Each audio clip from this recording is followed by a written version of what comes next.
Hello everyone, welcome back to another episode of Let's Talk, the official podcast series of Jaipuria Institute of Management. So today we have our very special guest Dr. Romi Sani. Ma'am is a seasoned academician with over experience of 2 decades in research, case writing and corporate trainings. Ma'am, it's a great pleasure to have you here. Thank you so much, ma'am. So, ma'am, like I literally wanted to ask some questions about research, and I want to ask, like, apart from being a trainer and academician, how and what kind of things motivated you in your 20s while pursuing your career in research? So my career started in the year of 2004 and 5, and I started my corporate journey for about a year, and then came into academics by choice. So my research journey started very early, and there are certain mentors who have play a very important role in carving that journey what you are seeing today. So we used to start our work at 8 a.m. in the morning, teach classes, and research was a little sacrosanct when it comes to everyday aspect. So we used to dedicate at least 3 to 4 hours every day into doing something new about what we are teaching, understanding the teaching fraternity, and then also participating in a lot of research activities, conferences, symposiums, which gave me an idea as to why research as an activity is very important for an academician. So that was something which started 20 years back, and I'm still trying to follow. I still participate in conferences so that the learner in me never dies. So that was the idea then, right? Ma'am, actually I also heard like you have been into various national and international conference. So ma'am, do you want to share some kind of your very kind of favorite experience from your conferences? So I'll share incidents from 2018 when I participated in NASME, which is an international conference organized by IIM Indore. So there with my co-author, we presented a paper on banking, electronic banking, and also understand the in order to understand the perception of customers towards self-service technology usage. So at that point of time, these were rampantly used in India, but today if I see after 5-7 years what has passed, self-service technologies are not that much used because of the advent of digital banking and online payment opportunities which are now available to the consumers. But having said so, that conference was very special for me because there we received the best paper award.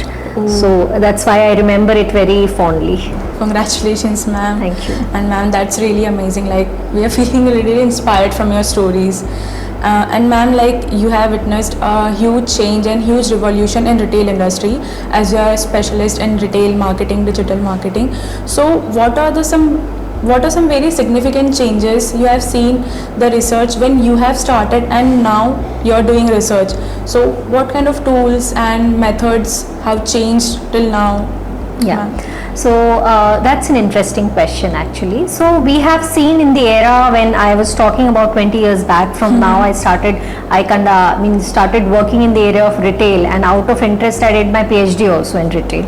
So from there till now it has been 14 years, and I see an immense change with respect to the formats of retail evolving in India, and not only in India but globally. So we have seen groceries being sold online for the first time. Otherwise, the quick commerce platforms. We have seen platforms such as Zomato, food ordering platform evolving in front of us. So if I have to sort of compare between the post and pre era, I would say that technology has become a game changer. Exactly. The adoption of technology and the out of convenience what people are approaching in terms of their buying pattern. They are busy, they are always short of time, so probabilities are very high that consumers are shifting towards convenient platforms like quick commerce platforms which give them the ease of purchase. Physically, hardly people have time to now visit a store, a retail store. So that format has evolved. But having said that, physical stores still have their importance in country like India. So according to me, they are not going to die, right? Till the time we see a significant change with respect to our population structure, which is evolving over the period of time. So India have a very high demographic dividend when it comes to youth as a population in the country. But this will take another generations to change that completely. You will see that everything have shifted online. So right now it's a marriage between both offline and online, and we can say it is the era of phygital. Exactly, because we have also seen there are some orthodox thinking that digitalization is somehow disturbing the chain of retail industry, and so many things, like I have been hearing this all from my parents also. So yeah, that was something. So it is, you're right, actually it is really challenging for the offline retailers, but digital is no more a choice now. You see any offline retailer which is present, they also have a digital presence. So it's a era of omni-channel marketing, wherein you have to be present in all formats and channel where your consumer can access you, right, or search for you. So you have to present offline as well as online also. Yes, ma'am. Seeing the demand of this present era. Okay, ma'am. So you have been into case writings also, and your cases are also published somewhere in a prestigious institute in India. So, like, what kind of things you keep in mind while designing the case for students and corporates, which are impactful? Yeah. So a case is a very interesting piece of story, I would say, which you tell your readers. Right, and the case has to be something which people are intrigued by, they are reading about it. They want to know more. After finishing the first para, they want to know what is the end of the story. So that is something which has always me kept on toes, and in my little kitty of research papers, I have a lot of cases which I have published. I have published a case book in digital marketing. Before that, we have published a lot of cases with case centers, then with Ivy and Harvard as well.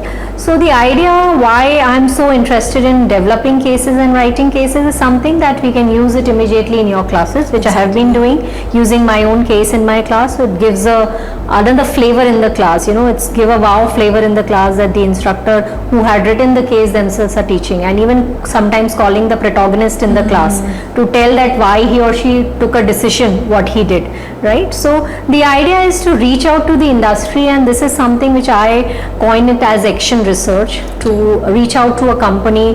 We have recently published a case in Ivy and Ivy Publications, and this case is about a company which has developed a very interesting distribution model for rural India, right? So they reaching out to this company and trying to understand what format they have adopted to reach to rural consumers. So overall, they have tied up with NGOs, they have worked with women in the village, and therefore they developed their distribution channel accordingly. So with case writing, it's always something new which is coming up, and you have a lot of freedom of experimenting with your writing style. Exactly. So that is something which has been valued by publication houses also nowadays, and worldwide cases management education is known for case analysis and case writing both. Actually, ma'am, that is something very helpful, because we are also now learning each and everything based on cases itself. So yeah.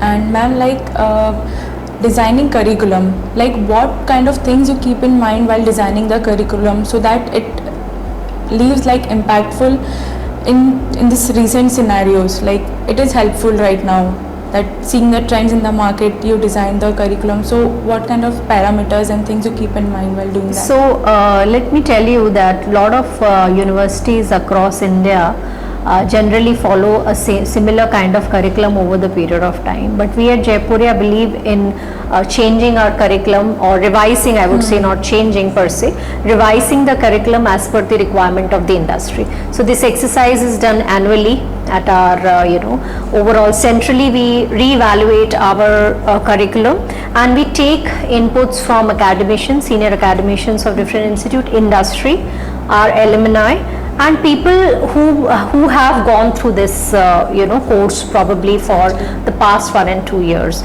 So this makes the exercise very holistic in nature. This keeps us benchmarked with the best possible curriculum in the globe. So we are following all the latest trends. We are looking at what other universities outside India, inside India, which we generally benchmark with our teaching, and we ensure that the best possible inputs are given to our students, and the curriculum is revised almost every year to meet the needs of the industry, as well as to give our students a platform to it acts as a bridge between the industry and academia. So there is no gap when the students go into the industry. They are completely ready and they are fully aware about the latest trends, technology, tools, etc. Okay, ma'am, and like AI, something very trendy right now. So, ma'am, like how AI means intelligences has helped you in your research, and how they are becoming the barrier also somehow, somewhere. So, ma'am, how can you justify? So it's there is a two-coin story when it comes to AI. There are a lot of critique which are there globally about AI, and there are people who are into AI in big time, right? There is no organization right now which have a digital presence and they do not use artificial intelligence and some or the other forms. You must have heard about chatbots. They are very common nowadays. Most of the websites have chatbots embedded into their system. So what I'm trying to say is technology is something which you cannot avoid, be it AI, be it any other latest technology which comes. It's about the first mover advantage for an organization, which you need to walk a road which seemingly would be tough. But having said that, if you have achieved a system, there is a system in place, and you have achieved what your objectives are with respect to any adoption of technology, be it AI or any other, then probably you have already set a example in front of the world. So with Jaipuria, we have a AI policy in place, which is one of its kind. Most of the universities and institutions in India do not have an AI policy right now.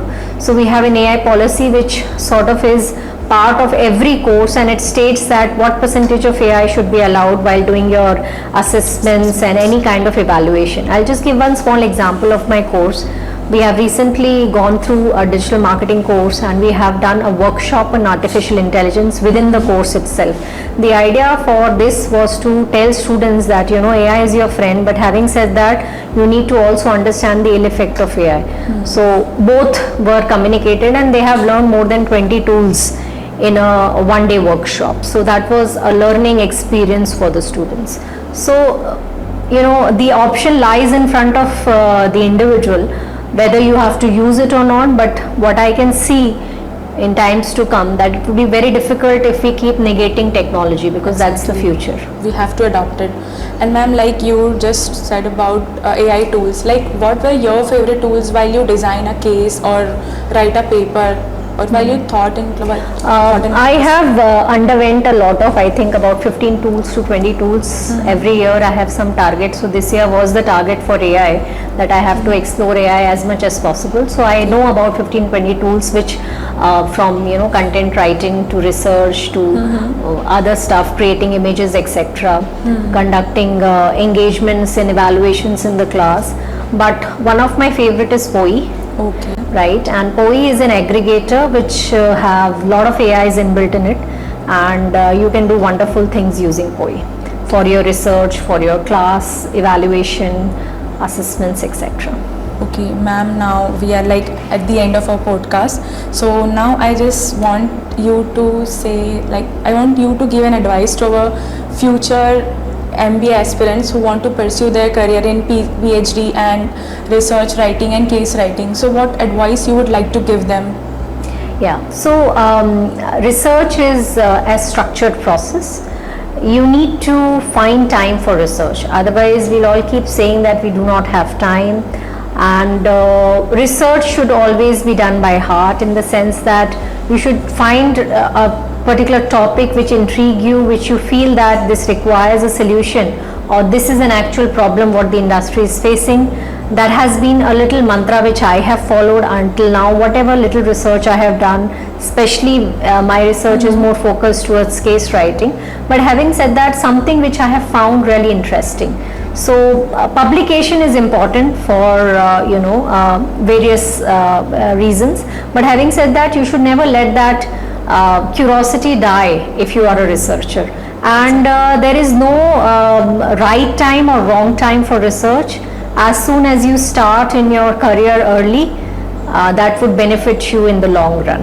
So for young researchers, I would always say that keep reading, be curious, and you will win the game. Thank you so much, ma'am. Thank you so much, ma'am, for this enlightening conversation with us, and thank you for sparing time from your busy schedule for us. Thank you so much, ma'am. And to our audience, please guys, stay tuned for more such podcasts. Like, subscribe, and please hit the bell icon for more such videos. Thank you. Thank you.